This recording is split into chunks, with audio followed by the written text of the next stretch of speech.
बहुत बार आपने रेस्टोरेंट में देखा होगा कि लाइक जब कंप्लेन आता है तो लोग घबरा जाते हैं, उनको पता नहीं चलता कि यार अब क्या करना है, कैसे रिएक्ट करना है उस टाइम में, कैसे उस सिचुएशन को हैंडल करना है। तो बहुत घबराए हुए रहते हैं, जिसमें उनसे बहुत सारी गलतियां होती हैं। तो आज मैं डिस्कशन करने वाला हूं जिसमें मैं दो आपको इफेक्टिव वे बोलूंगा जिसमें आप इजीली हर टाइप के कंप्लेन को हैंडल कर सकते हैं। चलिए शुरुआत करते हैं वीडियो को।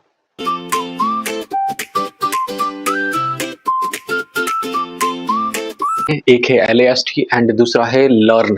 सो ये दो वर्ड को अगर आपने याद कर लिया ना, आप किसी भी तरीके का कंप्लेन है आसानी से हैंडल कर सकते हैं। चलिए शुरुआत करते हैं।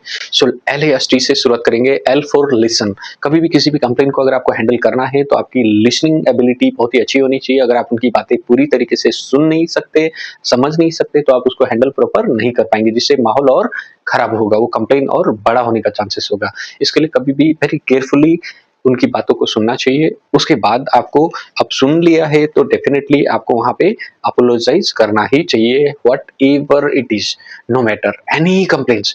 हो सकता है वो आपके क्लीननेस के रिलेटेड हो सकता है आपके फूड डिले के रिलेटेड हो सकता है आपके रॉन्ग ऑर्डर डिलीवरी के रिलेटेड हो सकता है आपकी स्पीड ऑफ सर्विस के रिलेटेड हो सकता है उसका जो एक्सपेक्टेशन है आपसे, लाइक क्वालिटी, कंसिस्टेंसी, किसी भी चीज के रिलेटेड होता है। अब उसने बोल दिया तो आपको सुनना ही है। अब आपने सुनने के बाद अगर आप उसको रिस्पॉन्ड नहीं करते तो ये कंप्लेन हैंडल करने का राइट मेथड नहीं है। तो इसके लिए यहाँ पे क्या है, आपने कंप्लेन सुन लिया, सुनने के बाद वेरी सेंसिटिवली, जेन्युइनली, जो भी लेवल का कंप्लेन है, कंप्लेन छोटा है तो उसको उसी तरीके से एक्सप्रेस करिए, लेकिन कंप्लेन बड़ा है, अगर जैसे आपने वेज वाले को नॉनवेज सर्व कर दिया है, अब जैन फूड खाने वाले को ओनियन गार्लिक सर्व कर दिया है, भाई खाने में कॉकरोच आ गए, खाने में फ्लाइज आ गए, खाने में कुछ वायर या ऐसे पार्टिकल्स आ गए, ये बड़े कंप्लेन है। अब गेस्ट इतना बड़ा कंप्लेन कर रहा है और आप वेरी कैजुअली वहां पे जो है खड़े होके सॉरी सर बोल के बात करें, no, this is not the right way to handle the. इस केस में आपका जो सॉरी है वो वेरी डीप लेवल पे आना चाहिए। आपका फेशियल रिएक्शन, आपके बॉडी के एक्सप्रेशन, सारी चीजें चेंज हो जानी चाहिए। आपको रियलिटी वहां पे ऐसा फील होना चाहिए कि दैट यू आर सच में, आपको वो जो कंप्लेन आया है उसके ऊपर आप उसको ये रियलाइज कराना चाहते हैं कि हाँ, मुझे बहुत दुख हुआ कि आपके साथ ऐसा हुआ, आपको ऐसी चीजें सर्व हुई जो अनएक्सेप्टेबल है। तो इसको अगर आप बहुत लाइट कैजुअल तरीके से एक्सप्रेस करके उसको सॉरी बोलेंगे तो वो आपकी बात को बहुत सीरियस नहीं लेगा और गुस्सा हो जाएगा, चीजें बिगड़ सकती है। तो यहाँ पे क्या है, जितना आप डीप लेवल पे, जितने आप फेशियल हायर एक्सप्रेशन के साथ उसको सॉरी बोलेंगे, वो उतना थोड़ा आपके फेशियल रिएक्शन चीजों को देख के थोड़ा हो सकता है शांत हो जाए। इसके लिए ये बहुत जरूरी है। अपोलोजाइज आप किस तरीके से करते हैं ये डिफाइन करता है आपके कंप्लेन को वहीं पे खत्म करना है या उसको और बड़ा बनाना है। पहला था लिसन, दूसरा था अपोलोजाइज एंड थर्ड था सेटिस्फेक्शन। अब सेटिस्फेक्शन में क्या है, बहुत सारी चीजें हो सकता है आपके अथॉरिटीज में नहीं हो, ठीक है। बहुत बार हम देखते हैं कि कंप्लेन जब आता है वो एक वेटर भी हैंडल कर सकता है, वो एक कैप्टन भी हैंडल कर सकता है, वो एक बारटेंडर, बरिस्ता, कैशियर या कोई भी हैंडल कर सकता है, लेकिन अक्सर मैनेजर को क्यों जाना पड़ता है? क्यों? क्योंकि कुछ चीजें होती हैं जो उनके अथॉरिटीज से बाहर की चीजें होती हैं, जो वो डायरेक्टली कस्टमर के लिए वो नहीं कर सकते।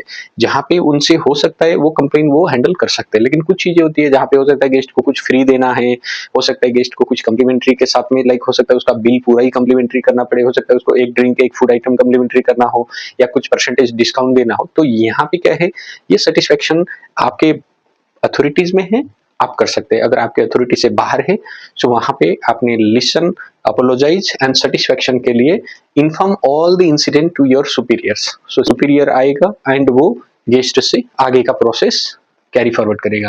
लेकिन अगर ऐसा नहीं करेंगे, इधर ना आप हैंडल कर पा रहे और ना आप आपके सुपीरियर को इन्फॉर्म करें, तो इससे मामला और बिगड़ जाएगा। तो ये सारी चीजें होने के बाद जब आपने गेस्ट की बात सुन लिया, उनको माफी मांग ली, उनको सेटिस्फेक्शन जो करना था कर दिया, अब उसके बाद है थैंक इसीलिए क्योंकि उन्होंने हमें नोटिस कराया।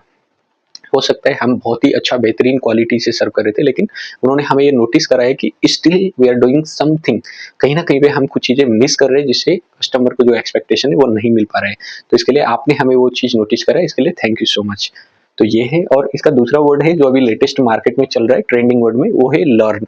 सो लर्न एंड लास्ट दोनों सिमिलर वर्ड है, थोड़ा सा फर्क है। फर्क इसलिए क्योंकि उसमें लिसन सेम है, इम्फेथाइज को उसमें ऐड किया गया है। सो इम्फेथाइज क्या होता है, इसमें अगर आप देखेंगे, सो लिसन के बाद में कोई भी चीज़, एम्फैथाइज़ एंड अपोलॉजी दोनों सिमिलर है, लेकिन एम्फैथाइज़ क्या होता है, जब आप उनकी बातें सुन लेते हैं, सुन के उसी के हिसाब से आप रिएक्ट करते हैं। जैसे अगर वो बोल रहे हैं कि यार अरे मेरे खाने में तो ये आ गया, मुझे आपसे ये उम्मीद नहीं थी, oh my God so sorry, मतलब आप उसी हिसाब से अपने आप को रिएक्ट कर रहे हैं।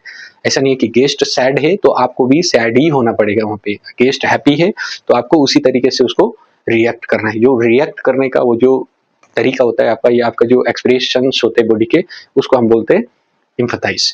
ठीक है, उसके बाद apology same and the solve the problem same, ये चार चीजें रेगुलर ही हैं। यहाँ पे एक चीज न्यू ऐड हुआ है, वो है नोटिफाई। सो नोटिफाई मीन्स, हो सकता है दी कंप्लेन जो हैंडल करने का प्रोसेस था LAST, आपने गेस्ट की बातें सुन ली, आपने अपोलोजाइज कर लिया, आपने सेटिस्फेक्शन कर दिया एंड आपने थैंक यू भी बोल दिया, आप बहुत अच्छा किया, आपने उस कंप्लेन को वहीं पे हैंडल करके क्लोज कर दिया। लेकिन स्टिल आपकी जिम्मेदारी बनती है उस कंप्लेन को आगे जो भी आपके हायरार्की है या आपके जो डेली के लॉग्स हैं उसमें एंटर करें कंप्लेन लॉग्स में, ताकि सिमिलर इंसिडेंट, सिमिलर टाइप के कंप्लेन दोबारा ना आए। इसके लिए नोटिफाई बहुत जरूरी होता है। तो ये था LAST एंड LERN, लर्न। ये दोनों effective way to handle customer complaint के दो वर्ड्स अगर आपने याद कर लिया तो मैं इतना आपको बोल सकता हूँ कि आप किसी भी टाइप के कंप्लेंट को इजीली हैंडल कर सकते हैं।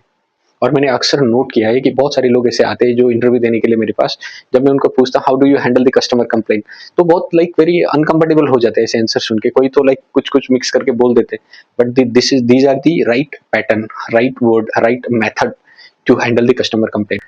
So these are the right method. Last and learn. Listen, apologize, satisfaction, thank you and notify. So ऐसे ही वीडियो के लिए बने रहिए इस चैनल पे, subscribe to the channel, share this video to your other colleagues so they are also able to handle the customer complaint. Thank you so much. See you in the next video. Comment me below for the which topic video you want to me made. Thank you.